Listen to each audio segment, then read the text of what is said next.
Yo, what's good YouTube? Zamcrow here, aka Scoop, back with the World Showdown Series, Season 3, Week number 7. Like I said in my team talk video, or my introduction video, I am a replacement coach, and I am stepping in Week 7 for a coach who was previously 4-2.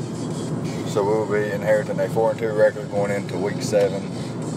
Not too shabby, so see what we can do with it here. Our Week 7 opponent has a pretty cool squad. Thunderous Incarnate, Mega Scizor, Mandibuzz, Alolan Ninetales, Alolan Marowak, Mesprit, Hitmontop, Gastrodon, Flygon, Dragalge, and Beartic. And Beartic being his Z-move user. Of course, our Z-move user is Manaphy, and our team is followed with Garchomp, Heatran, Crobat, Florges, Mesprit. Actually, he doesn't have Mesprit. He has Uxie. That's my fault. I'll fix that in a second. I have Mesprit. He doesn't have Mesprit. He has Uxie. I have Galvantula, Kamala, Alolan Persian, Golurk, and Mega Abomasnow. So I have the Manaphy here. Tail Glow 3 attacks set. Yeah, I believe so. Tail Glow, Scald, Ice Beam, and Energy Ball. Literally perfect coverage for his team. Didn't really need Rain Dance speed or anything like that because things that like I guess it could prevent me from being revenge killed by Thunderous, but then I'll lose a move slot, and I kind of need it for Gastrodon if he brings it.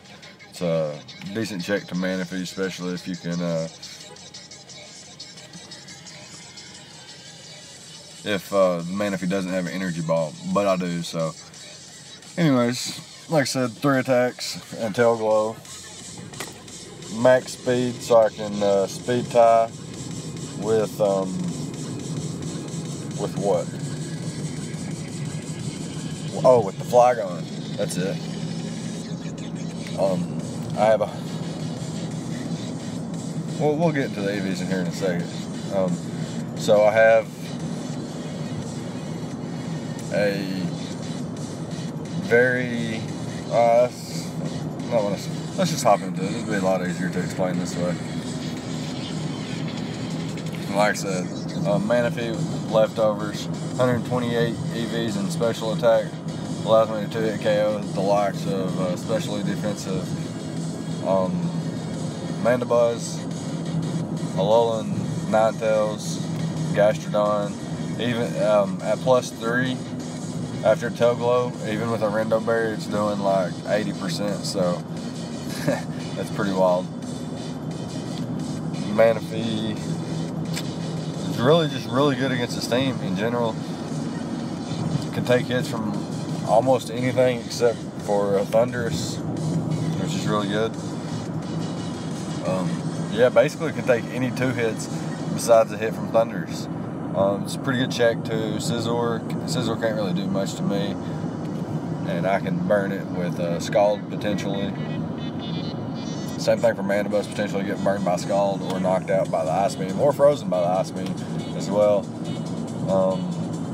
Scald does, I don't think it OHKOs, but after rocks it does. Alolan Marowak, if it's like no bulk investment or something like that. He could potentially run a Trick Room team with Uxie. Like I said, he does have the Uxie, not the Mesprit that you do see on the screen. Trick Room with Uxie, Marowak, Scizor, Dragalge. He's got lots of mons that could function well under Trick Room, so that's a potential. I thought about running a substitute for potential Toxic and things like that from Uxie or Alolan Ninetales. Mostly Mandibuzz is what I would expect. But I was okay with just going with what I had here. Tail Glow 3 attacks. Really standard, but really effective in this matchup. Let's just get back into the team here now. Next up, I got the Rocky Helmet Garchomp. This is for the Scizor. Also for things like Hitmontop, and Mandibuzz doesn't want to touch me too much. Might want to knock my item off, but doesn't want to continuously touch me without knockoff. With Toxic, I can Toxic basically everything. There may be some mind games between like switching into Mandibuzz or switching into Alolan Ninetales, predicting the Earthquake or the Dragon Claw. I had the Flamethrower for the Scizor. Pretty good bulk investment. Can take hits from the Alolan Marowak pretty well, and just generally a good solid defensive mon in this matchup. Couldn't quite fit Stealth Rocks on this mon, so I did opt to put them on Mesprit later in the match, or later in the team lineup. As you can see, I don't have rocks on my Heatran either, so my last option would be my Mesprit. And I do have rocks on that, so we'll talk about that in a minute. First up, we got the leftovers Heatran here, Flash Fire, specifically for Flare Blitz, Alolan Marowak. There can be some mind games here between, like, if there's an Alolan Marowak and there's Trick Room, there could be mind games between Trick Room turns and trying to get the kill. And I could pivot between Alolan Persian on the Shadow Bone and the Heatran on the Flare Blitz, and that's very noteworthy. Lava Plume and Flash Cannon, dual stab, basically all I need. It's the best coverage this match in my opinion. Taunt to prevent things like Mandibuzz, Thundurus, and Gastrodon, and just generally stopping mons from doing any kind of status or any kind of healing or any kind of recovery. Just would like to prevent that. Could potentially prevent rocks as well, which is nice. And I got the Roar to roar things around. Like if I expect an Alolan Ninetales lead, I could lead Heatran and click Flash Cannon. Or if he's setting up the Aurora Veil, I could just roar his mons around and predict them to try to set up like Thundurus is a nasty plot, maybe a Swords Dance or a Bulk Up Beartic or a Hitmontop or something like that. Swords Dance Scizor as well. Obviously I could just click Lava Plume against that. However, he could be, like I said, slow with Trick Room and have the superpower. So just gotta watch out for things like that and be mindful. Heatran's got a really decent matchup. He can switch in on the Dragalge pretty well. Takes hits from Scizor, Mandibuzz. Doesn't like appreciate Earthquakes from Flygon or anything like that, or like Earth Power or Earthquake from Gastrodon. But I do have ways around the mons that could potentially threaten my Heatran. Next up is going to be Crobat, and basically just have an all-out attacker here with enough speed investment to outspeed Thundurus, I believe. I think that's the max I go is outspeed Thundurus. U-turn, Brave Bird, Cross Poison, dual stab there, and then I got the Heat Wave for the Scizor, just in case I can catch it off guard. With the Expert Belt, this is a Oko after rocks, unless it is Max Spadef, which then it's still a 2-hit KO. And I do have the Infiltrator for substitutes, any kind of mon that wants to set up a substitute or anything like that. Momentum off of U-turn is really nice into things like Garchomp, to get like throw off a Toxic or something on like a Mandibuzz or a Gastrodon or something like that, and then potentially put my Manaphy in a position to just clean up late game or something like that. Crobat has enough attack investment, max attack adamant, so that Brave Bird and Cross Poison are doing enough to Thundurus to where I don't really have to worry about swapping up my moves and predicting the Thundurus to come in, because I know that after rocks, Brave Bird still has a really high chance to 2-hit KO unless he's got some bulk investment. Potentially. It's probably more in his favor. But yeah, that's going to be the Crobat. Really fast, outspeeds his entire team. Takes Sludge Waves and Sludge Bombs or whatever from Dragalge pretty well. Takes close combats from Hitmontop really well. Can come in on Scizor. Doesn't ever have to switch out on any specific mons, and can like gauge for like choice scarfs and whatnot, like on Thunders. If Thunders outspeeds, I know it's choice scarf. If Flygon outspeeds, I know it's choice scarf, etc., etc. But yeah, that's going to be it for Crobat. Next up is going to be Mesprit. And like I said, I have the Mesprit. He has the Uxie. So yeah, like I said, I have the Mesprit, not him. This is my, if he doesn't bring the Alolan Ninetales, this is my dedicated lead with Stealth Rocks. So I can definitely get my rocks up, and it could be the difference between some Okos and some 2-hit KOs and whatnot like that. Leftovers, just for a little bit of recovery, you know, that's nice. Levitate's there so that Earthquake spam can't be a problem. It's very helpful. Same thing with Crobat, being a flying type, so Earthquake spam is less likely to be a problem. Fire Punch, obviously for the Scizor. Ice Punch, obviously for the Flygon. U-turn for momentum. I didn't really feel like I needed a stab or any other specific coverage. I felt like this would do me good, and if I needed anything specific, I could just U-turn out. Now, let's see here. I have enough special defense investment to where I can live a Thunderbolt after rocks, after a nasty plot from a Life Orb Thunders Incarnate.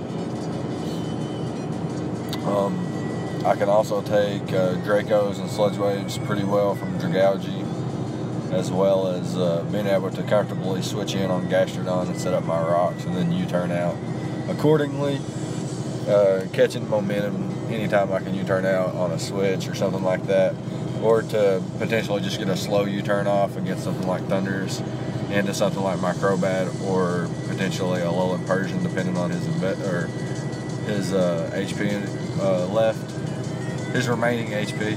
I don't know why that was so hard to spit out. I don't think there's anything else too important to say about this set. I don't think so. But yeah, Brainiac here should be able to put in the work if used properly. So we're going to try to see what we can do here with that.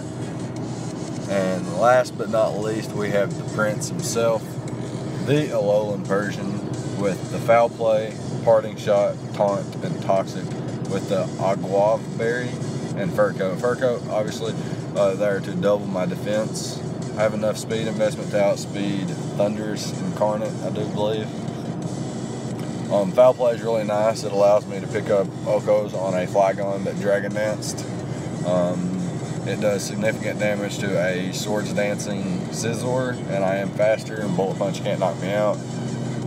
Even at, I think, +4.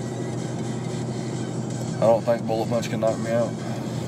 So Foul Play doing a significant amount. I can also prevent them from Swords Dancing up with Taunt. I do have the Toxic for the Mandibuzz, as well as Taunting the Mandibuzz so that it cannot Toxic me or Roost up, which could be very important. Same thing for the Gastrodon, Toxic it, Taunt it, prevent it from recovering. Same thing for Scizor, prevent it from roosting up, etc., etc. The Aguav Berry, if you didn't know, it gives you half your HP back once you are below 1/4 HP, I do believe. And it causes confusion if you have a minus SPDF nature. I have a minus special attack nature, so I will not be confused. I've seen quite a lot of people get some berries mixed up and not realize that confusion is going to be a thing. But yeah, Foul Play and Parting Shot just generally give me some momentum. Like I said, Crobat and the Mesprit both have the U-turn, and now the Alolan Persian has the Parting Shot. That being said, my team is momentum based for things like Manaphy and Crobat to come in, get off some damage, switch out. Like, my defensive core should be enough. I got a really bulky Heatran, defensive Garchomp, especially defensive Mesprit, and a bulky Alolan Persian with a very offensive Manaphy, a Tailglow Sweeper, and a revenge killing Crobat. So it should be fine. I don't necessarily think that I have a bad matchup whatsoever. He could be problematic if he's got like an Aurora Veil up and like a Nasty Plot Thunderous.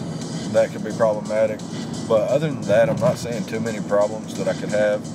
I think my team's well prepared, and we'll see how things go. I'll be right back with the battle. Okay, so here we are in the battle, and he brings the Mandibuzz, the Uxie, the Alolan Marowak, the Alolan Ninetales, Thundurus Incarnate, and the Gastrodon. But so his team potentially has the Aurora Veil. Looks like some bulky mons like Mandibuzz and Gastrodon there to be his switch-in mons to my offensive threats. Uxie looks like a pivot with maybe Stealth Rocks and potentially Trick Room, where Alolan Marowak could strive once my team was weakened enough, specifically my Garchomp and my Alolan Persian, and my Manaphy to an extent as well. The Alolan Ninetales could be problematic, like I said, with the Aurora Veil, and like I said, Thundurus Incarnate, always a problem. But yeah, there's not much we can say. We are prepared, so let's see what we can do here. So I'm going to lead off with Alolan Persian here, so we can just parting shot off against anything. If he led with the Mandibuzz, I would just click Taunt. If he led with the Uxie, I would just click Taunt. If he led with the Alolan Ninetales, I would click Parting Shot like I did, and I would go into my Heatran. If he leads Thundurus like he did, I would click Parting Shot and switch out as well. And if he led with the Gastrodon, I would most likely just click Taunt as well. And so I'm going to go into my match right here. He does go for the Focus Blast, predicting me to go into my Heatran, or potentially just wanting to take out my Alolan Persian in one hit. However, Brainiac, I'm going to be able to eat that up, and should be able to just get my rocks up here without any real issues. After the special attack drop from the Parting Shot, Volt Switch, or Focus Blast into Volt Switch is still doing, only after leftovers recovery, is only doing 14% max.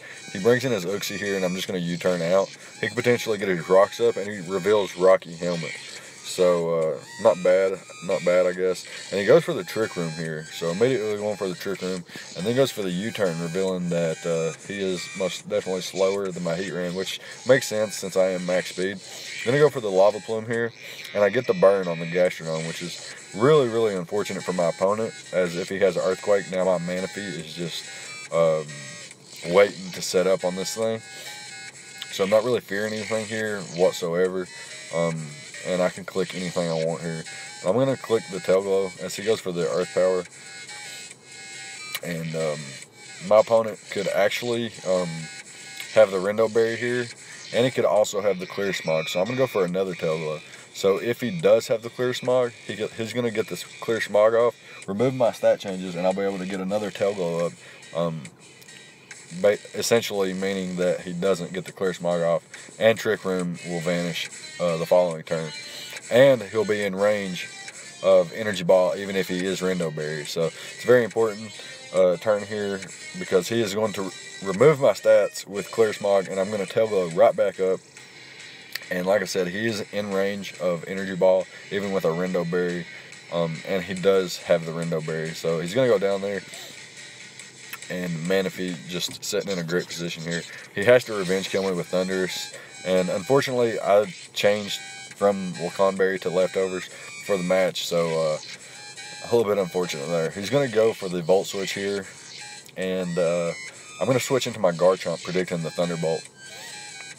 Now predicting the Hidden Power Ice. Potentially him being leftovers or some sort. I mean, Life Orb or Expert Bout or something like that. I'm going to go into my Heatran, and it does 3%, so really nice there. I'm going to double out, predicting the Focus Blast, but he actually just goes for the Volt Switch. So he's going to be able to pick some momentum up here on my Mesprit. I'm just going to U-turn out, I believe. Oh, I just hard switch out, not wanting to take a knockoff or a foul play or anything like that. As my opponent goes for the Defog, I believe I just go for the Taunt here. and I think my opponent just U-turns out. Yeah. So unfortunate there, my opponent U-turns out on my taunt. I could have toxicked him. And here I'm going to go for the taunt once again, preventing Trick Room or rocks, and he's able to just go for the U-turn. So I'm getting caught in this endless trap here, and it's getting a little bit unfortunate for me. So I'm going to throw off a toxic here, and my opponent again goes for the U-turn. So I at least got that play right, and swung momentum just a little bit back in my direction.